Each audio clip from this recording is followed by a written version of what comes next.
Assalamualaikum warahmatullahi wabarakatuh. Perkenalkan, nama aku Ayah Nipa dari Prodi Pendidikan Guru Sekolah Dasar Universitas Saputra dengan NIM 2021010007.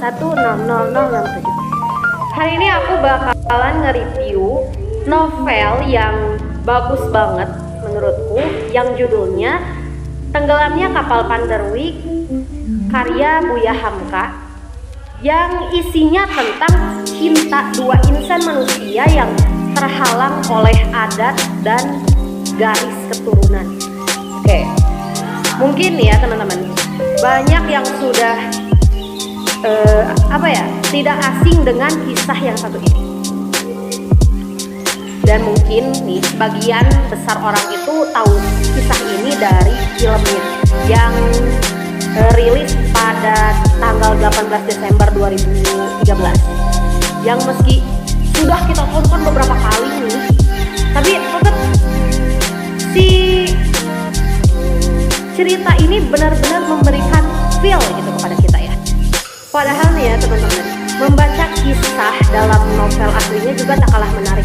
Meskipun kita udah tahu nih alurnya, udah tahu jalan ceritanya, tapi kita pasti tahu kan, antara buku dan film pasti bakalan ada perbedaan yang sangat kentara gitu ya, sangat terlihat. Nah, di dalam film mungkin penceritaan dan penjelasan asal-usul Zainuddin hanya sekilas-sekilas saja gitu ya, hanya sekilas akan, tapi di dalam novel semua dijelaskan secara bagus gitu, secara apik, tentang asal-usul ayah Zainuddin bagaimana, tentang asal-usul ibu Zainuddin bagaimana, dan bagaimana Zainuddin bisa datang ke Padang Panjang. Itu benar-benar rinci banget di novel, diceritakan bagaimana. Nah, dapat juga saya katakan bahwa dalam novel ini Buya Hamka ini sangat serius dalam menggambarkan bahwa zaman dulu surat menyurat itu sangatlah akrab sebagai alat komunikasi. Dan dalam novel ini mungkin kita dikenalkan juga bahwa hal yang paling disentil dalam novel ini oleh Buya Hamka itu adalah tentang adat istiadat yang begitu kental, yang begitu erat dipegang oleh salah satu suku, sehingga terlintas sekilas sombong gitu dengan adat yang mereka punya.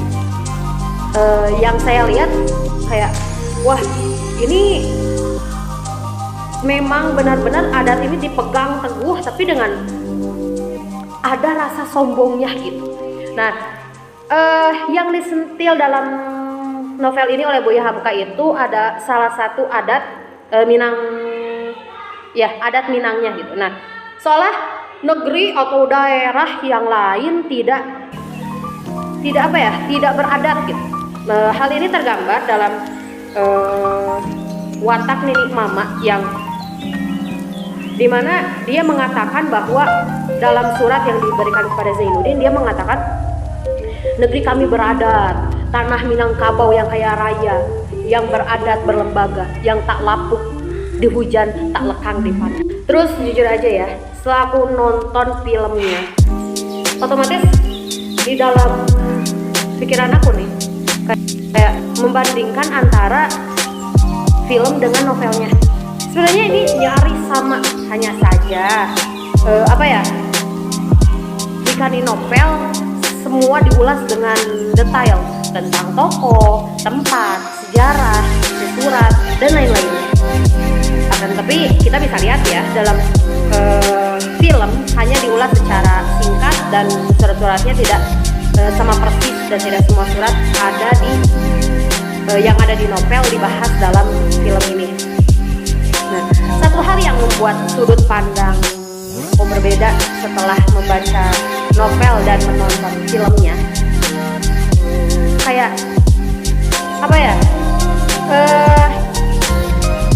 aku tidak begitu menyalahkan Zainuddin, karena awalnya nih saya menyalahkan Zainuddin, dan saya berpikir bahwa Hayati sungguh sangat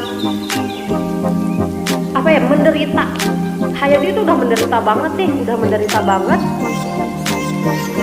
dengan keputusan ini mamanya, dan dengan menerima pinangan siapa, Ajis gitu, dan menolak Zainuddin. Nah itu udah kayak wah sakit banget nih Hayati gitu.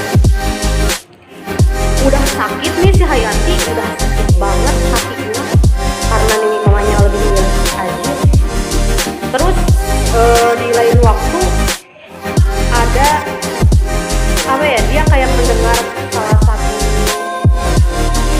penulis novel terkenal yaitu Mr. Z gitu ya, yang punya novel yang judulnya Terukir. Nah Hayati baca terus kayak wah ini ceritanya sama banget kayak kisah cinta antara Hayati dan Zainuddin.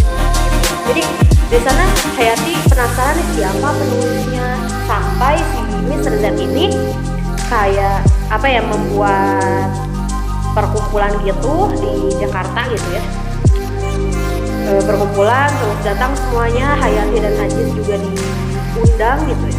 Nah akhirnya kan bertemu tuh si Zainuddin sama si Hayati. Nah Zainuddin dengan dendamnya nih, dendam cintanya, tiba-tiba bengis gitu ya, menambah otomatis itu ya, menambah sayatan luka pada Hayati gitu. Kayak dalam bagi Zainuddin, Hayati itu penyebab utama yang membuat dia sengsara gitu ya. Jadi kayak gitu, kayak wah ini si Hayati benar-benar lah gitu ya, udah sakit kan tuh. Nah dalam benak si Zainuddin nih, si Hayati ini ibarat gul berkedok bunga gitu ya, yang menjalar, membalut gitu ya, membalur apa si pohon-pohon gitu ya, si Zainuddin. Nah Zainuddin ini berpikir bahwa Hayati itu berkhianat. Hayati itu berkhianat, padahal apa ya, sebelumnya saya juga menyesali kenapa si Zainuddin ini nggak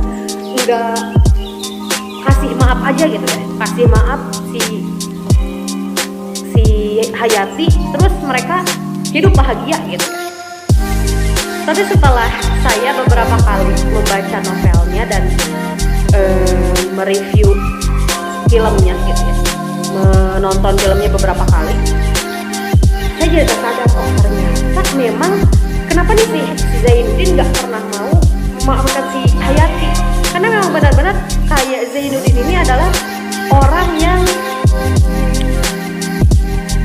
apa ya, yang sakit banget gitu di tokoh novel ini, orang yang sakitnya sakit banget. Setelah itu kan saya merasa kayak ya Allah miris banget nih si Zainuddin. Dan di sini saya setuju dengan Zainuddin. Kenapa dia tidak harus memaafkan Hayati?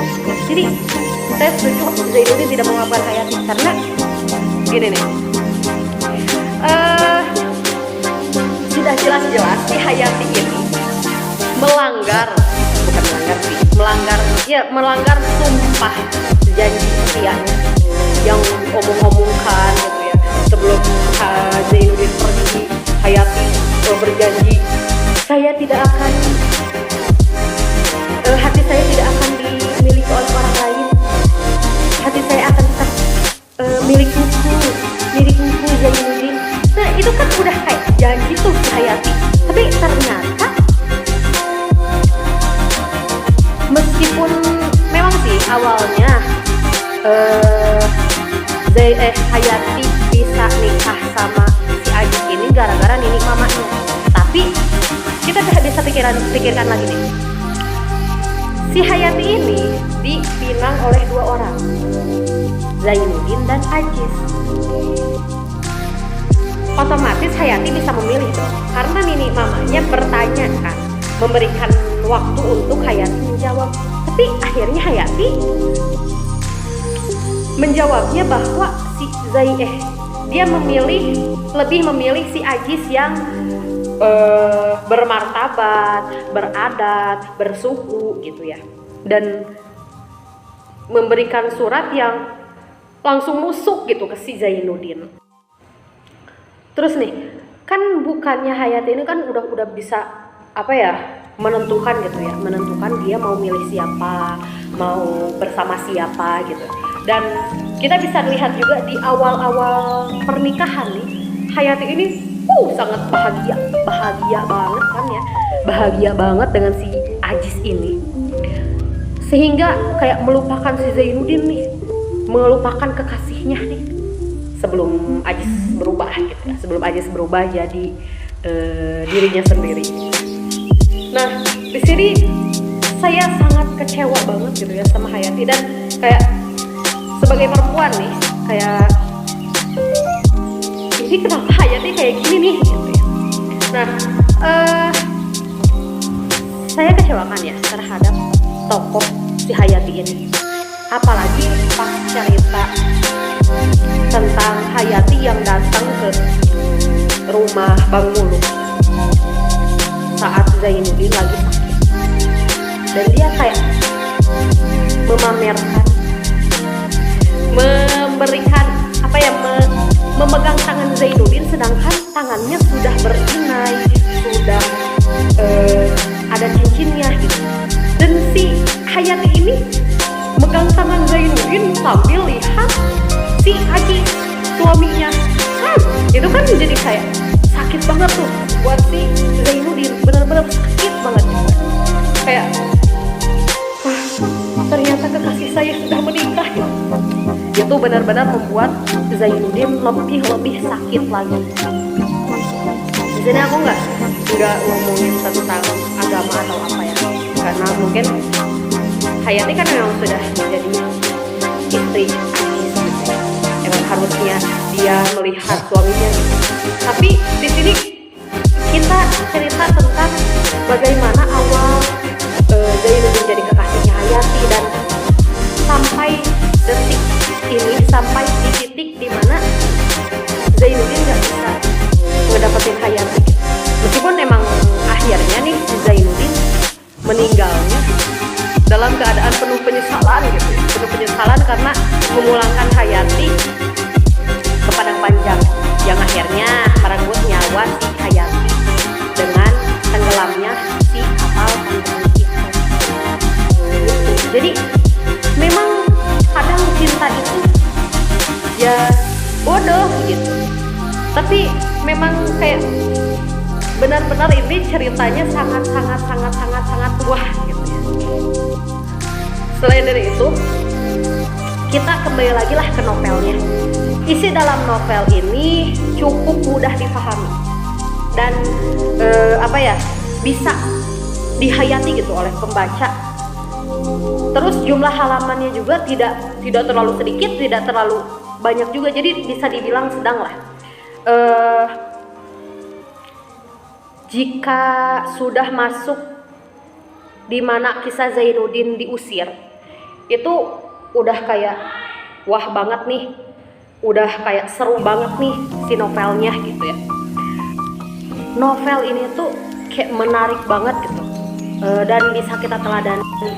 Dan aku kayak pengen banget nih ketemu sama orang yang udah baca novel ini dan pengen banget bertukar cerita, bertukar pendapat. Pasti seru banget dan bakalan menambah wawasan banget. Dan mungkin aku gak bakalan bosen-bosen nih baca novel ini, dan ini bakalan jadi rekomen yang bagus banget buat teman-teman yang suka baca novel-novel yang genrenya kayak gini gitu. Dan buat teman-teman yang suka karya-karyanya Boya Hamka. Oke, kasih teman-teman untuk mendengarkan reviewan aku tentang novel Kapal Penerus ini. Mungkin ini hanya opini aku, mungkin ini hanya pendapat aku tentang novel ini. Oke, terima kasih teman-teman.